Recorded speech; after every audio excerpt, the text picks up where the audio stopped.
epileptic seizures are defined as an event where a group of nerve cells fire in a synchronous or hypersynchronous manner to produce a variety of behavioral manifestations that occur in a particular sequence. The typical brain has roughly 60 billion nerve cells that allows us to see, hear, think, and makes each of us distinctly human.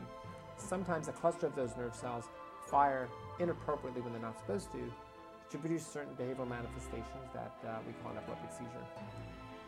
Now, when thinking about epileptic seizures, there are a number of other events that can mimic epileptic seizures and are not really epileptic seizures. For example, maybe a low glucose level, or possibly a heart abnormality, sometimes even GI reflux, sometimes a psychiatric condition or psychological condition, or a sleep disorder can mimic an epileptic seizure. And in that regard, oftentimes seeing a specialist to distinguish the two is important. Talking about epileptic seizures, there are those that are provoked and those that are unprovoked. Provoked meaning that there's a exogenous outside influence that provoked the event.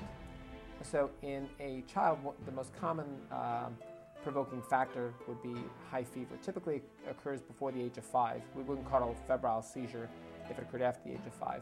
So in response to a high fever, the child has a seizure. It may last a minute or two. If it lasts more than 15 minutes, we call it a complicated febrile convulsion. Unprovoked seizure means that there's nothing in the environment that provoked the seizure, and we call that an unprovoked epileptic seizure.